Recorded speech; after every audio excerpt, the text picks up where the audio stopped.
வாசிக்கலாம். ரோமர் 8:26. Roman chapter 8 verse 26. வாசிங்க பார்ப்போம். ரோமர் 8ஆம் அதிகாரம் 26ஆம் வசனம். அந்தபடியே ஆவியானவரும் நமது பலவீனங்களில் நமக்கு உதவி செய்கிறார். நாம் ஏற்றபடி வேண்டிக் கொள்ள வேண்டியது இன்னதென்று அறியாமல் இருக்கிறபடியால் ஆவியானவர் தாமே வாக்கு கடங்காத பெருமூச்சிகளோடு நமக்காக வேண்டுதல் செய்கிறார். ஆவியானவர் தாமே நமக்காக வேண்டுதல் செய்கிறார். இப்போ ஆவியானவரும் நம்முடைய ஜெபம், உங்கள் ஜெபத்தில் இப்படி கூட எழுதிக்கோங்க டாப்பிக்கு. ஏன்னா ஞாயிற்றுக்கிழமை என்னுடைய செய்தியின் தொடர்ச்சி இன்றைக்கி நான் பேசுகிறேன். ஜெபத்தில் ஆவியானவர்.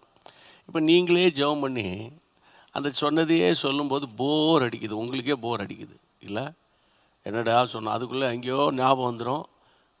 டக்குன்னு உங்கள் ஒய்ஃபோ அதை இப்போ தானே சொன்னீங்க, திரும்பி அதை ரிப்பீட் பண்ணுறீங்க, சொல்லிட்டனோ தெரியலையே அப்படின்ற மாதிரிலாம் வரும். நான் என்னென்னா, உங்கள் பரிசுத்த ஆவியினால் ஏவப்பட்டு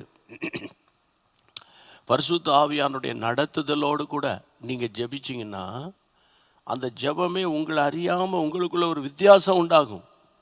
உங்களுக்கு தெரியும், ஆவியானவர் எனக்குள்ளேருந்து ஜெபிக்கிறாரு, நானாக ஜெபிக்கலை. எனக்குள்ளே அவரே ப்ரேயர் பாயிண்ட்டு கொடுக்குறாரு, அவர் என்னை ஜெபிக்க வைக்கிறாருங்கிற ஒரு சாட்டிஸ்ஃபேக்ஷனோடு ஜெபிப்பீங்க. அந்த ஜெபத்தில் உங்களுக்கு ஒரு பெரிய சமாதானமும், அந்த ஜெபத்தில் உங்களுக்கு ஒரு பெரிய தன்னம்பிக்கை வந்துடும், தன்னம்பிக்கை வரும். அப்போ கர்த்தருடைய பிள்ளைகளே வாசிங்களேன், அந்த நம்பிக்கை வந்துட்டால் உங்கள் ஜெபத்தில் என்னென்ன இருக்கும்னு சொல்கிறேன். என்னென்ன உங்கள் ஜெபத்தில் இருக்கும். சாதாரணமாக பேசும்போது அப்படி ஜெபிக்கிறவங்க வாயில் என்னென்ன வார்த்தை வரும் வாசிங்க. மார்க் எழுதின சுவிசேஷம் 1ஆம் அதிகாரம் 25 மற்றும் 27. அதற்கு இயேசு, நீ பேசாமல் இவனை விட்டு புறப்பட்டு போ என்று அதை அதட்டினார். எல்லாரும் ஆச்சரியப்பட்டு, இது என்ன, இந்த புதிய உபதேசம் எப்படிப்பட்டது? இவர் அதிகாரத்தோடே அசுத்த ஆவிகளுக்கும் கட்டளையிடுகிறார், அவைகள் இவருக்கு கீழ்ப்படுகிறதே என்று தங்களுக்குள்ளே ஒருவரோடு ஒருவர் சொல்லிக் கொண்டார்கள். 25ஆம் வசனத்தில் வாசித்தோம், நீ பேசாமல் இவனை விட்டு போ அல்லது புறப்பட்டு போ அப்படின்னு ஆண்டவர் அதட்டுகிறார், பிசாசை அதட்டுகிறார். உங்கள் ஜெபத்தில் பிசாசை உங்களால் அதட்ட உங்களுக்கு வாய் வருதா? பிசாசை அதட்ட வாய் வருதா? ஐயோ, பிசாசுக்கெலாம் ஜெபிக்கக்கூடாதா, நம்மளை ஃபாலோ பண்ணும், பிசாசுக்கெலாம் ஜெபிக்கக்கூடாது, அந்த அளவுக்கு நான் வந்து ஒரு பெரிய இந்த மாதிரி சில உபதேசங்களை சில ஆட்கள் சொல்லி ஏன்னா பிசாசுக்கு நான் ஒன்று சொல்லட்டா, நீங்கள் அதிகமாக ஜெபிக்கிறீங்களா அதுவே பிசாசு தானே. சாரி, அதிகமாக உறங்குறீங்களா, அது அதிகமான உறக்கம், அதிகமான உணவு. பிசாசு பிடிச்சவங்க பார்த்தீங்கன்னா பயங்கரமாக சாப்பிடுவாங்க, ஆனால் உடல் ஒன்றும் தேராது. அது அந்த ராங் ஸ்பிரிட்டு. எப்போ பார்த்தாலும் கன நித்திரை இருக்கா, அது ராங் ஸ்பிரிட்டு. புரியுதா கர்த்தருடைய பிள்ளைகளே?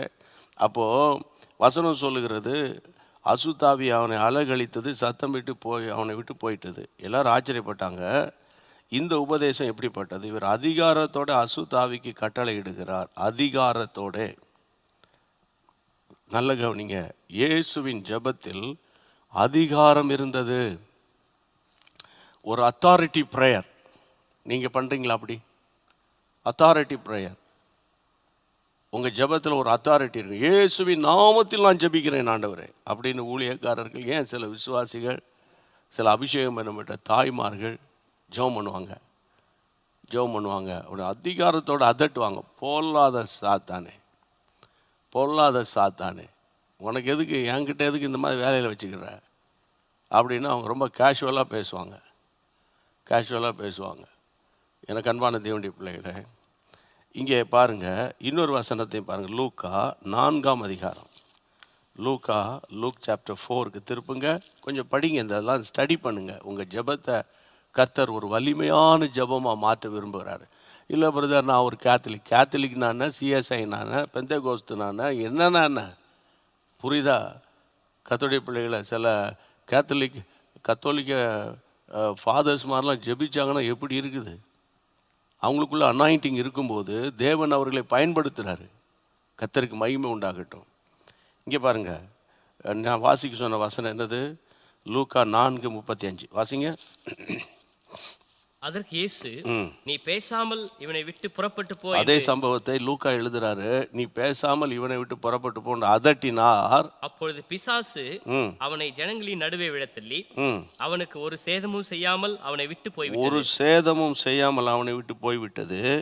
எல்லாரும் ஆச்சரியப்பட்டு, ம் இது என்ன வார்த்தையோ, இது என்ன வார்த்தையோ, அதிகாரத்தோடும் வல்லமையோடும் அதிகாரத்தோடும் வல்லமையோடும் அசுத்த ஆவிகளுக்கும் கட்டளையிடுகிறார், அசுத்தாவிகளுக்கு கட்டளை இடுகிறாரே, அவைகள் புறப்பட்டு போகிறதே அது புறப்பட்டு போதே என்று ஒருவரோடு ஒருவர் பேசிக்கொண்டாங்க. அப்போ இதுலேருந்து தெரியுது அந்த டீமில் இருக்கிறவங்களுக்கு இந்த அதிகாரம் இல்லை.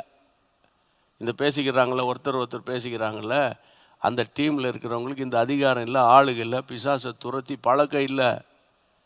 அப்போ இன்றைக்கி நிறைய வீடுகள் என்ன பல வகையான பிசாசு, பிரிவினையின் பிசாசு, வளவளான்னு பேசுகிறது, ஒரு வளவளான்னு ஒரு வார்த்தைக்கு நைட்டெல்லாம் சண்டை போடுற பிசாசு இருக்குது. சண்டை போடாமல் அமைதியாக இருந்து செல்ஃபோன் பிசாசு இருக்குது. செல்ஃபோனில் கட கட கட கிடக்கு கட கட கட கிடக்கு கட கட கட கடன்னு சைலண்ட் கில்லர் மாதிரி சைலண்ட் வார்ஃபேர். அது சைலண்ட் வார். நீங்கள் பேர் வச்சுக்கோங்க, சைலண்ட் வார். ஒரே வாட்ஸ்அப்பில் ஒரே நீ ஒன்று சொல்ல, நான் ஒன்று சொல்ல, நீ ஒன்று நான் சொல்ல. நான் பாரத்தோடு பேசுகிறேன், எதை விளையாட்டுக்காக பேசலை. இன்றைக்கி உங்கள் ஜெபத்தில் ஒரு அதிகாரம் இருக்கணும்னு ஆண்டவர் சொல்கிறார். கர்த்தர் இந்த வசனத்தின் மூலம் பேசுகிறாரு. உங்கள் ஜெபத்தில் ஒரு அதிகாரம் இருக்க வேண்டும். ஜெபத்தில் அதிகாரம் இருக்கணும். ஏன் தெரியுமா? ஒவ்வொரு ரட்சிக்கப்பட்ட அபிஷேகம் பண்ணப்பட்ட தேவ பிள்ளைகளுக்கு கர்த்தர் அதிகாரத்தை கொடுக்கிறார். ஏன்னா வசனம் சொல்லுகிற யோபு 25:2 யோபின் புத்தகம் 25:2 வாசிங்க. யோபு 25:2. அதிகாரமும் பயங்கரமும் அவரிடத்தில் இருக்கிறது. போதும். அவர் தமது உன்னதமான ஸ்தலங்களில் சமாதானத்தை உண்டாக்குறார். அதிகாரம் பயங்கரம் அவர்கிட்ட இருக்குதான். அதிகாரம் இருக்குது அவர்கிட்ட இருக்கு. இப்போ உங்கள் அப்பாட்ட அதிகாரம் இருக்குன்னா என்ன அர்த்தம்? அவருடைய பிள்ளையாகி எனக்கு அந்த அதிகாரத்தில் ஷேர் இருக்குதுன்னு அர்த்தம். ஆமாம், கர்த்தருடைய பிள்ளைகளை தமிழக அமைச்சர்கள் எல்லாம் பேசுகிறதுக்கும் ஒன்று உண்டு. மதிப்புக்குரிய மாண்புமிகு உதயநிதி அமைச்சர் அவர்கள் பேசுகிறதுக்கு ஒரு அதிகாரம் இருக்குது. ஏன்னா அந்த அதிகாரம் ஆளுங்க அப்பா கிட்டேருந்து அங்கே வந்திருக்குன்னு தெரியுது. என்ன சொல்கிறீங்க? அப்போது நான் என்ன சொன்னேன், ஒரு உலக பிரகாரமான ஒரு மனிதனுக்கு இப்படிப்பட்ட ஒரு ஒரு ஒரு காரியம் இருக்குமானால், நீங்கள் நான் இயேசுவின் பிள்ளை, நான் எதுக்குமே பயப்பட மாட்டேன், நான் ஒரு நீதிமான், நான் இரத்தத்தால் கழுவப்பட்டவன், நான் ஐஸ்வர்யவான், நான் ஆபிரகாம் உடையதெல்லாம் என்னுடையது அப்படின்னு கன்ஃபஸ் பண்ணிக்கிட்டு போகிறது சரியில்லை. சார் நல்லது தான். ஆனால் அந்த கன்ஃபஸ் படி அங்கே நடக்குதா? உங்கள் லைஃப்பில் அந்த கன்ஃபெஷன் கிரியை செய்தா? சிலர் கிரியை செய்யலைன்னா அப்போ ஏன் கிரியை செய்யலை? ஆமாம், ஜுரம் போகலை, ஆன்டிபயோட்டிக் மாற்றி கொடுக்குறேன், யூரினரி இன்ஃபெக்ஷனு. இப்போல்லாம் அந்த காலத்தில் அது கிடையாது. இப்போமா லேப்லேயே ஒரு ரிப்போர்ட் கொடுத்துருவாங்க. இது ஒரு பெரிய பட்டியல் போட்டு கொடுப்பாங்க, இத்தனை ஆன்டிபயோட்டிக்ஸ் இந்த இன்ஃபெக்ஷனுக்கு போக்கும் அப்படின்னு. உடனே டாக்டர் அதை பார்த்து அவங்க யோசித்து யூகித்து அவங்க ஒரு ஒரு ஆன்டிபயோட்டிக்கை ஸ்டார்ட் பண்ணி விடுவாங்க. சிலருக்கு ஒர்க் அவுட் ஆகாது. உடனே டாக்டர் என்ன பண்ணுவார், உடனே அடுத்த ஆன்டிபயோட்டிக்கு போயிடலாம் அப்படின்னு. அப்போது நல்லா கவனிக்கணும். உங்கள் ஜெபத்தில், அதாவது ஆண்டவரே என் ஜெபத்தில் வல்லம் இல்லை, ஒன்றும் இல்லை, என் ஜெபத்தின் மேலே எனக்கே நம்பிக்கை இல்லை. நான் என்ன சொல்கிறேன்னு கேட்டால், உங்களுக்குள்ள முதல்ல தன்னம்பிக்கை இருக்கா? என்னால் முடியும், ஐ கேன், தன் நம்பிக்கை வரணும். அப்போது என்னால் ஒன்றும் முடியாது, உங்களால் ஒன்றும் முடியாது. அதாவது என்னை பலப்படுத்துகிற கிறிஸ்துவினாலே. அப்போ அந்த பலப்படுத்துகிறன்னு அது எதில் இருக்குது? என்ன ஹார்லிக்ஸா, போன் வீட்டாவா, அல்லது இப்போ லேட்டஸ்ட்டாக வர்றதுன்னு நமக்கு தெரில, எனக்கு தெரியல, அல்லது வேறு எதாவது இருக்குதா? உங்களை எப்படி எதை வச்சு பலப்படுத்துகிறாரு? Anointing of the Holy Spirit. Number 2 is word of God. இது ரெண்டை வச்சு தான் பலப்படுத்த முடியும். அதுதான் நமக்கு கொடுக்குற டானிக், அனாயிண்டிங். கர்த்தருக்கு தோத்திரம். அப்போ இந்த நாட்களில் நீங்கள் சோர்ந்து போகாதீங்க. என் ஜெபத்தில் வலிமை இல்லைன்னு விட்டுறாதீங்க. வயசான காலத்தில் எனக்கு இதெல்லாம் போராட்டம் எதுக்கு நோந்து நீங்கள் உங்கள் மேலே ஒரு திட்டம் வச்சுருக்கிறார் ஆண்டவர். ஓய்வு எடுக்க வேண்டிய நேரத்தில் இந்த ஊழியத்தெல்லாம் எனக்கு கொடுத்துட்டாரே, நீங்கள் சோர்ந்து போகாதீங்க. சரியா? கர்த்தருடைய பிள்ளைகளை உங்கள் மேலே நான் எல்லாத்தையும் ரிட்டையர்ட் பண்ண போகிறேன், நான் எல்லாத்தையும் ஒதுக்கி போட்டு நான் பாட்டு சும்மா இருக்க போகிறேன், ஒரு நாள் சும்மா இருக்க முடியாது உங்களால். ஆமாம், கர்த்தருடைய பிள்ளைகளை நீங்கள் ஓடிக்கிட்டே இருந்தீங்க தான் ஆக்டிவாக இருப்பீங்க. இல்லை ஒரு மாதம் ரெஸ்ட் எடுக்க போகிறேன்னா அதோடு அவ்வளோதான் முடிஞ்சிடும். அதனால் முதிர்ந்தவர்களுக்கு சொல்கிறேன், ரிட்டையர்டான பர்சனுக்கு சொல்கிறேன், அம்மா ஐயா, ஆண்டவருடைய நாமத்தினால ஒரு அதிகாரமுள்ள ஜெபமாக என் ஜெபம் மாறணும் ஆண்டவரே, என் ஜெபத்தில் எனக்கு ஒரு அதிகாரம் வரணும் ஆண்டவரே, என் ஜெபம் ஒரு அதிகாரமுள்ள. அதுக்கு எங்கேயாவது கோர்ஸ் நடத்துகிறீங்களா பிரதர்? கோர்ஸ்லாம் கிடையாது. அந்த அநாயம் பரிசுத்தாவின் அபிஷேகத்தில் நிரம்பி ஜெபிக்கணும், அவ்வளவுதான். அபிஷேகத்தில் சார்ந்து இருக்கணும். போராட்டத்தில் பின் வாங்கக்கூடாது. போராட்டத்தில் நீங்கள் என்ன செய்யக்கூடாது? பின் வாங்கக்கூடாது. போராட்டம் வராதுன்னு சொன்னா நான் ஒரு கள்ள தீர்க்கதரிசி. போராட்டத்தில் நடுவில் தான் சரியா நீ ஒரு போராளியாய் மாறுகிறாய். போராளியாய் மாறினாதான் எதிராளியை கண்டுபிடிப்பாய். எதிராளியை கண்டுபிடிச்சாதான் வெள்ளம் போல வரும்போது ஆவியானவர் உங்களுக்குள் இருந்து கொடியேற்றுகிறத நீங்கள் பார்ப்பீர்கள். இதுதான் சத்தியம். இல்லை உனக்கு போராட்டமே வராது, நீ வாழ்நாளெல்லாம் கர்த்தருடைய பிள்ளைகளே நான் மகிழ்ச்சியாக அதாவது கர்த்தருக்குள் மகிழ்ச்சியாக இருக்கணும். அதுதான் உண்மையான மகிழ்ச்சி. மற்றது தண்ணி அடிச்சிட்டு மகிழ்ச்சியாக இருக்கிறான். புரியுதா உங்களுக்கு? அப்போ இன்றைக்கி நீ நினைக்கலாம் பணத்தை தூக்கி குப்பையில் போடுங்க. பணம் இன்றைக்கி இருக்கும், நாளைக்கு போயிடும். கிருபை தான் முக்கியம். கிருபையை சார்ந்து கொள்ளுங்க. நான் ஏன் என்ன சொல்கிறேன்னா, எந்தெந்த ஊரில் இருக்கிறீங்களோ அந்தந்த ஊரில் எந்தெந்த சபைகள் இருக்கிறீங்களோ அந்த சபையில் நீங்கள் ஒரு ஜபக்குழு தலைவனாக மாறணும். வீட்டுக்கு தலைவனாக மாறுறதுக்கு நான் சொல்லிக் கொடுக்க வேண்டிய அவசியம். காலகாலத்தில் கல்யாணம் பண்ணோன்னே நீங்களே தலைவன் ஆகிக்கிறீங்க, தலைவியாக மாறுறீங்க, அது ஆட்டோமேட்டிக்காக நடந்துருது இல்லையா? அப்படின்னு கர்த்தருடைய பிள்ளை. ஆனால் நீங்கள் என்றைக்கு ஒரு ஜபக்குழுவுக்கு தலைவனாக மாற போகிறீங்க? என்றைக்கு மாற போகிறீங்க? ஒரு சாதாரண கவுன்சிலர், அது கூட சொல்லக்கூடாது, அவங்களுக்கு இருக்கிற மதிப்பு மரியாதை பணம் வசதியெல்லாம் பயங்கரமாக இருக்குது. அந்த பதவியை தக்க வைக்கிறதுக்கு என்னெல்லாம் பண்ணுறாங்க. அப்போ நான் என்ன சொல்கிறேன்னு கேட்டால், அதாவது கர்த்தர் உங்களுக்கு ஏற்கனவே அதிகாரத்தை கொடுத்துருக்கிறார். இப்போ நான் ஒன்று சொல்லும்போது அதுக்குரிய கிளியராக சொல்லி கொடுக்கணும் உங்களுக்கு. வாசிங்க, லூக்கா எழுதின சுவிசேஷம் 10ஆம் அதிகாரம். லூக்கா 10ஆம் அதிகாரத்தை திருப்புங்க. லூக்கா எழுதின சுவிசேஷம் 10ஆம் அதிகாரம் 19ஆம் வசனம். இதோ சர்ப்பங்களையும் தேள்களையும் மிதிக்கவும் சத்துருடைய சகல வல்லமையையும் மேற்கொள்ளவும் உங்களுக்கு அதிகாரம் கொடுக்கிறேன். ஒன்றும் உங்களை சேதப்படுத்த மாட்டாது. நல்ல கவனிங்க கர்த்தருடைய பிள்ளைகளே. 17ஆம் வசனத்தில் அந்த 70 பேரும் சந்தோஷத்தோடு திரும்பி வந்து, ஆண்டவரே உம்முடைய நாமத்தினால பிசாசுகள் கீழ்ப்படுகிறதே. அதாவது ஆண்டவர் 12 பேரை மட்டும் தெரிந்து கொள்ளலை, மற்ற 70 பேரை தெரிந்து கொள்கிறாரு. அந்த 12 பேர் டக்குன்னு சொல்லுவீங்க, 70 பேர் சொல்லுங்கள் பார்க்கலாம், தெரியாது. ஆமாம், பெயர் சொல்லப்படாத நிறைய பேர் பிரகாசிச்சிருக்கிறாங்க. இன்றைக்கும் நிறைய கிராமங்களில் பெயர் அறியாத, முகவரி இல்லாத நிறைய பேர் பிரகாசிக்கிறாங்க. வட மாநிலங்களில் இருக்கிற மிஷினரிமார்கள் என்ன மகிமையான ஊழியம் செய்கிறாங்க தெரியுமா? இல்லை, எல்லாம் நம்ம ட்ரெண்டே மாறி போச்சு. ஒரே பாட்டு ஆட்டம், ஒரே பாட்டிலேயே மயங்கி, அதாவது இசை என்றால் புவியும் அசையும் அப்படின்னு சொல்லுவாங்க. அதனால் நான் என்ன சொல்கிறேன், இன்றைக்கி கூட பகலில் நல்ல வொர்ஷிப் லீடர் பாடினார், ரொம்ப மகிமையாக இருந்துச்சு. அது தேவ பிரசன்னத்தை கொண்டு வரும். ஆனால் இன்றைக்கி நான் என்ன பேசுகிறேன், அதிகாரமும் ஆளுகையும் உங்களிடத்திலிருந்து வெளிப்படணும்.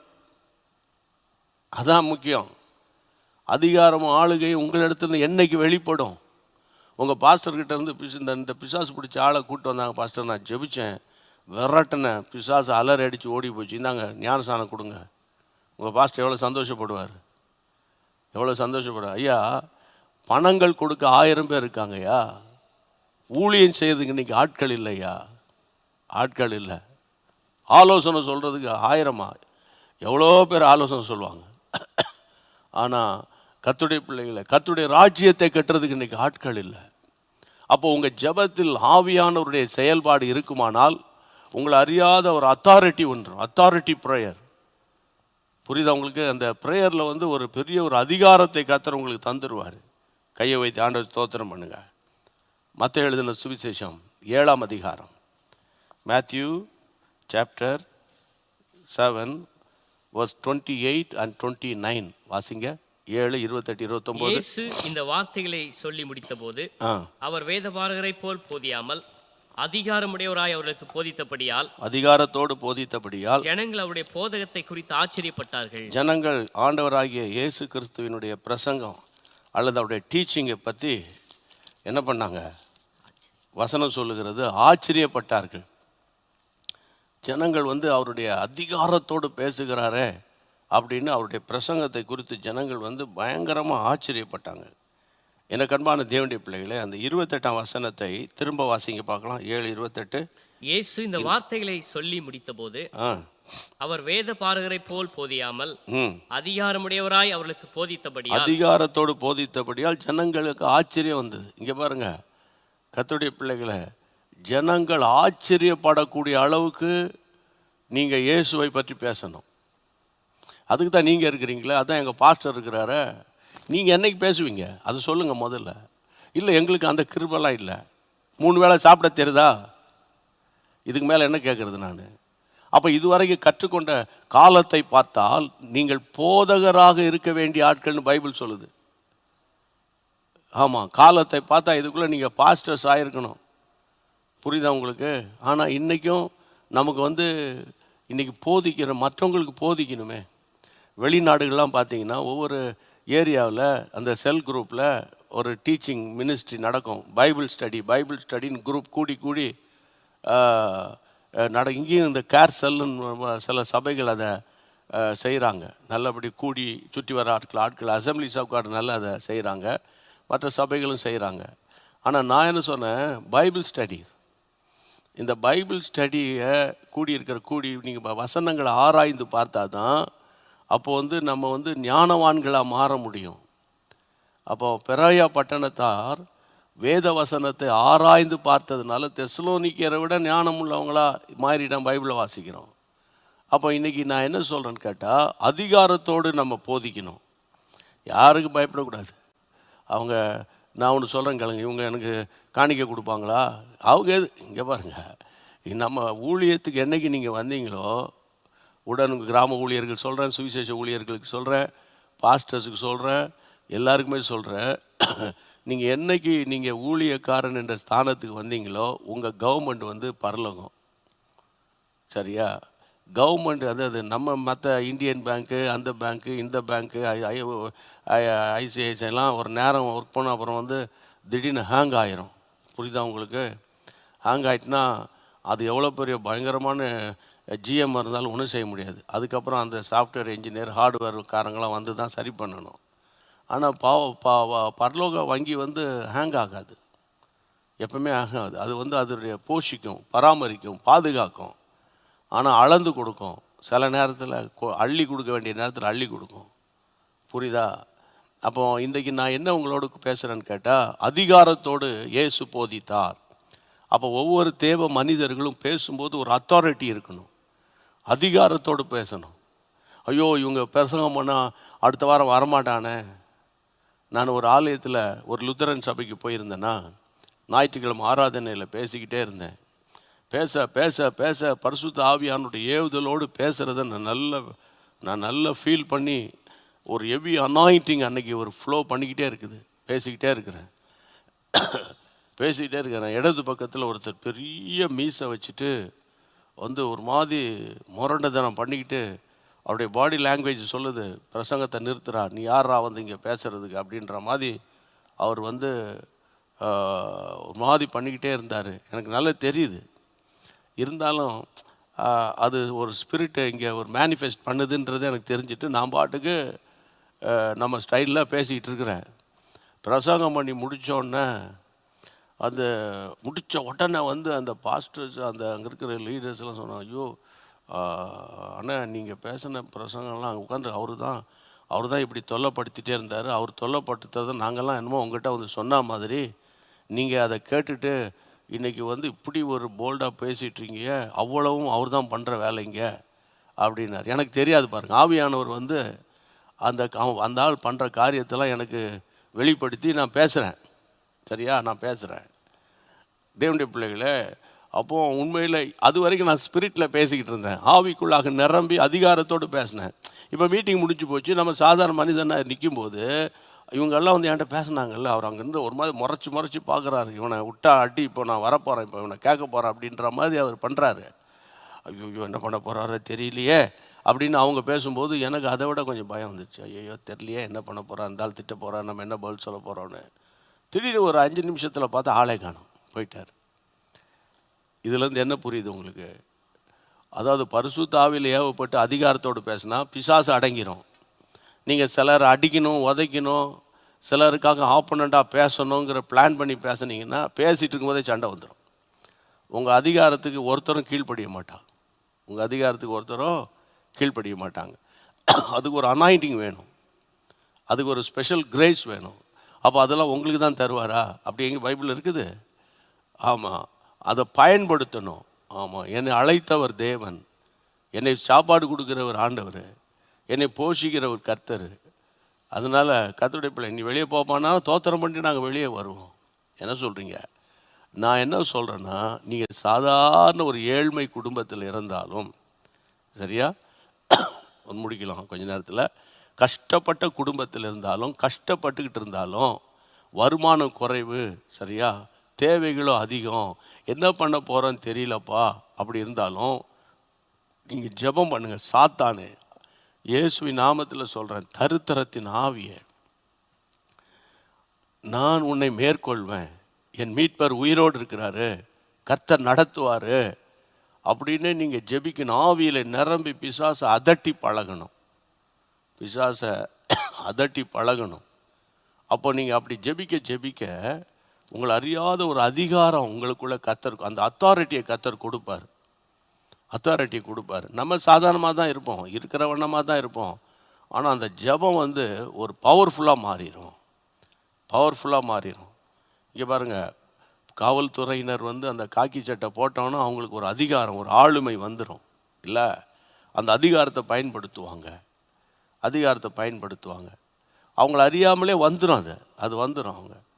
அப்போ அந்த அதிகாரம், அந்த காக்கி சட்டை என்பது அது அதிகாரம், ஆளுமை. அந்த ஸ்டார் போட்டிருப்பாங்க, அது ஒரு அதிகாரம், ஆளுமை இல்லை? அப்போ நான் என்ன சொல்கிறேன், உங்களுக்குள்ள ஒரு அபிஷேகம், பரிசுத்தாவின் வல்லமை இருக்குமானால் அந்த அபிஷேகத்தை சார்ந்து, அது எப்படிப்பட்ட பொல்லாத பிசாசாக இருக்கட்டும், எனக்குள்ள ஒரு அதிகாரத்தை, ஆளுமையை கர்த்தர் கொடுத்துருக்கிறார் அப்படின்னு நீங்கள் சரியா போதிக்கிற ஊழியத்தில் வரணும், போதிக்கணும். நீங்கள் கற்றுக்கொண்டதை பிறருக்கு சொல்லணும். பிறருக்கு நீங்கள் கற்றுக்கொண்டதை பிறருக்கு நீங்கள் என்ன சும்மா வாட்ஸ்அப்பில் ஃபார்வர்ட் பண்ணி விட்டுட்டு இருக்கக்கூடாது. ஒரு கட்டத்தில் ஃபார்வர்டட் மெனி டைம்ஸ்னு வேறு வந்துடும். நீங்கள் கற்றுக்கொண்டதை 4 பேரோடு பேசுங்க, முதல்ல பேசுங்க. நீங்கள் ரட்சிக்கப்பட்ட விதத்தை பேசுங்க, நீங்கள் மனம் திரும்பின விதத்தை பேசுங்க, சரியா? பாவ மன்னிப்பு உங்களுக்குள்ளே இப்போ எப்படி ஆண்டவர் கிரியை செய்கிறாரு, உங்கள் லைஃப்பில் நடந்த காரியத்தை பேசுங்க. அப்போ அவங்களுக்குள்ள ஒரு விசுவாசம் வரும், தன்னம்பிக்கை வரும், பிரியமானவர்களே. அதனால் பரிசுத்த ஆவியின் அபிஷேகம் அதிகாரத்தை கொடுத்திருக்கிறது. அந்த அதிகாரத்தை நீங்கள் பயன்படுத்த வேண்டிய இடத்தில், பயன்படுத்த வேண்டிய நேரத்தில் பயன்படுத்தினால் தேவனுடைய கிருபை உங்களிலிருந்து வெளிப்படும்.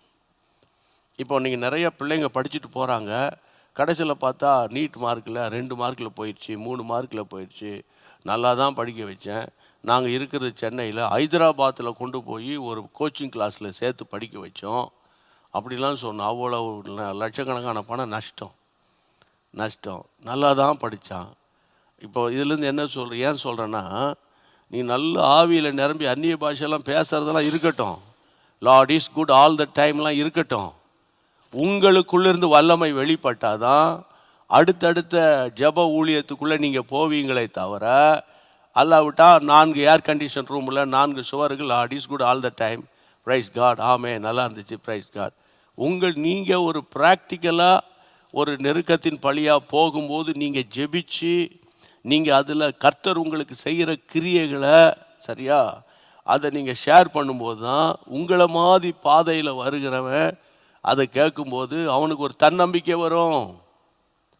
தன்னம்பிக்கை புரியுது. அதனால தான் கர்த்தர் சில பாடுகளை சில நெருக்கங்களை நமக்கு கர்த்தர் அனுமதிக்கிறார். அந்த பாடுகள் தான் நம்முடைய லைஃப்பில் அது உறுதியான தன்மையை கொடுக்குது. சரியா, உறுதியான தன்மையை கொடுக்குது. அப்போது டாக்டர் பில்லி கிரஹாம் சொல்கிறாங்க, அதாவது இந்த மலைகள் பெரிய பெரிய குன்றுகளில் பயங்கர புயலின் சீற்றமும் மழையும் இருக்கும்போது அந்த மரங்கள்லாம் முறிஞ்சி போகிற அளவுக்கு அங்கேயும் இங்கேயும் வளைஞ்சி நெளிஞ்சி பயங்கரமான ஒரு சிச்சுவேஷன் அந்த இடத்துல உருவாக்கப்படுமா. ஆனால் அந்த இப்படியே புயலையும் மழையையும் அந்த சூறாவளியும் காற்றையும் அந்த மரங்கள்லாம் பார்த்து ஒரு கட்டத்தில் அது ஒரு உறுதியான தன்மையோடு இருக்குமா.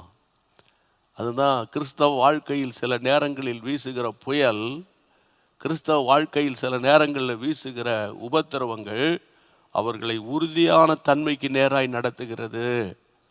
அதனால் நீங்கள் தேவனுக்குள்ளே தைரியமாக இருக்கணும். சரியா, ஆண்டவர் நடத்துவார். ஆண்டவரால் கூடாது ஒன்றுமில்லை. உயிர் இருக்கிற வரைக்கும் இயேசுவுக்காக வாழணும், சாட்சி உள்ளவங்களாக வாழணும். சரியா, இயேசுவுக்காக மரிக்கவும் ஆயத்தமாக இருக்கணும். அதுதான் ரொம்ப முக்கியம். அப்படிப்பட்ட தேவ பிள்ளைகளை கர்த்தர் தேடுகிறார். ஜெபிக்கலாம். எல்லாரும் இன்றைக்கு ஒருமனப்பட்டு என் ஜெபத்தில் ஒரு வலிமை இருக்கணும். என்னை சுற்றி இருக்கிற போராட்டத்தையே நான் நினச்சி நான் ஒரு சோர்ந்து போய் தனிமை உணர்வில் இருந்து பிசாசு என்னை அழுத்தி விடாதபடிக்கு என்னை எழுப்பும் கர்த்தாவே. எல்லாம் சொல்லுங்கள், என்னை எழுப்பும் கர்த்தாவே, என்னை எழுப்பும் கர்த்தாவே. எனக்குள்ளே ஒரு எழுப்புதல் உண்டாகட்டும்.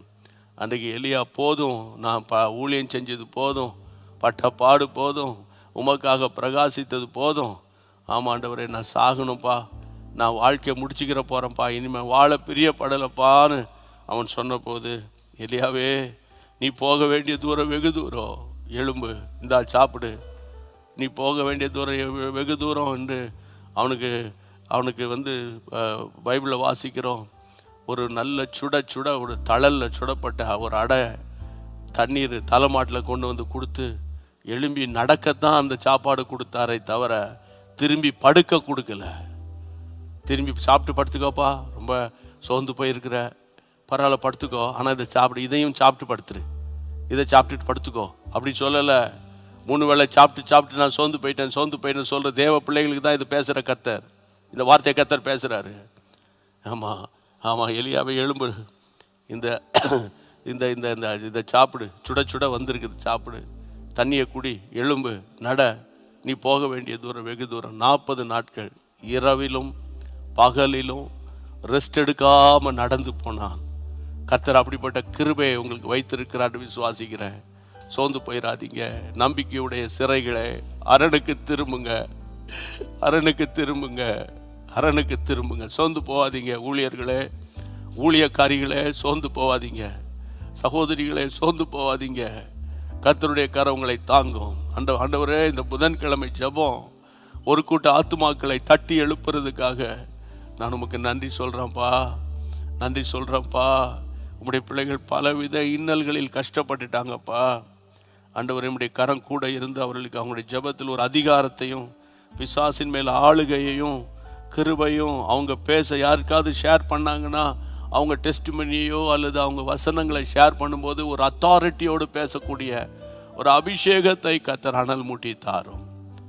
ஆண்டவரே, உம்முடைய ஊழியக்காரன் அப்பிரோஜனமானவன், ஒன்றுத்துக்கு உதவாத ஆண்டவர் ஆள், ஆனால் இந்த மணி நேரத்துக்குரிய சத்தியத்தை சொல்ல கிருபை பாராட்டினீர். உமக்கு ஒருவருக்கே மகிமை உண்டாகட்டும். இயேசுவின் நாமத்தில் ஜெபிக்கிறோம் பிதாவே, ஆமேன். சேர்ந்து சொல்வோமா? என் ஆத்துமாவே கர்த்தரை ஸ்தோத்திரி, என் முழுமே பரிசுத்த நாமத்தை ஸ்தோத்திரி. என் ஆத்துமாவே கர்த்தரை ஸ்தோத்திரி, கர்த்தர் செய்த சகல உபகாரங்களை மறவாதே. ஆமேன்.